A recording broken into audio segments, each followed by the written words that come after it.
Hi there, I'm illustrator named Casper, and this here is a short art log. I'm about to pack some orders today, so I thought I might share some thoughts about that and show you what I am shipping. It's November and I've just got home my bird calendar, a year calendar that can be put up on the wall. I already got a couple of orders, so that's really nice. I have had 20 printed out, so I also have for upcoming Christmas fairs. I don't know why I've never thought about making a year calendar. Many illustrators and artists do it, so I'm happy to finally have made one because this is a seasonal thing that people are interested in. Plus, it's quite fun to make.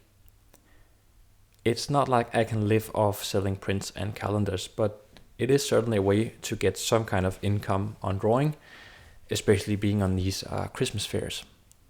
As I run a small business, you might have also noticed that my studio is in fact also our home.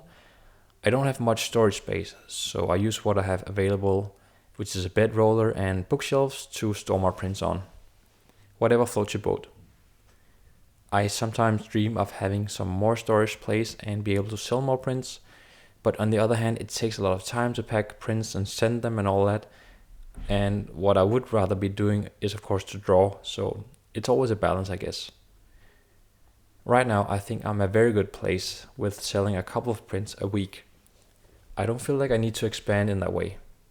Another advantage is that it's a lot more personal contact I can have with people who buy a print or a calendar or something else. It's not like a web shop that kind of runs like a machine. Packing orders is a thing that I think I could do better. I know that people say that presentation is key, and here I really need some kind of finish. There's one thing I can't do so much about, and that's the size of my envelopes. I bought them a bit too big for A3, and the post office only accepts a certain measure, so my envelopes are too big. And this means that I have to cut them off, which often leaves them looking quite crude. This looks like an orc has been, or Urukai has been cutting this envelope. I like to use colored tape though, and I'm hoping that what I put inside makes up for how it looks on the outside. In the future, I'd like to make a more personal card with a thank and a signature or something like that. I do always put some extra stuff in their cards or bookmarks. Some new stuff that I slip into today's orders are these moose cards. These are calligraphies and they are made with multiple colors and multiple times being pressed. This is why you can see this light blue shining through the moose here. This is some lift color from the birch tree. Another card is this ballerina card, which is from an old sketch I did years ago from watching a ballet on TV. And then I thought I could use them for Christmas fair because I thought that they might remind people of the Nutcracker ballet. And also thinking that I know it sounds kind of stereotypical, but girls would find them pretty with the pink and the skirt and that style. I do like the random composition of the cards, so I really like how it turned out. We'll see how it sells on Christmas fair. The last card is Van Gogh. This evolved from a silly sketch I did one day. It's of course a little funny nod with a hat to the artist Van Gogh. He's portrayed here as a rooster, and then the strokes are inspired by his way of painting.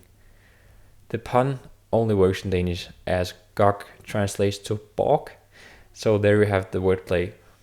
Many people think it's pronounced Van Gogh, which I also do now, but if you want to say it the real way, the Dutch way, it's actually Van Gogh. Thank you, art history. After packing orders, I went to post most of them, while I had a few that I could bike out with in Copenhagen. I do that as much as I can, first of all because I think about the environment. Actually, this is a lot on my mind, especially lately where scientists come up with one depressing news after the other, but also because I think it's a nice way to get in touch with customers.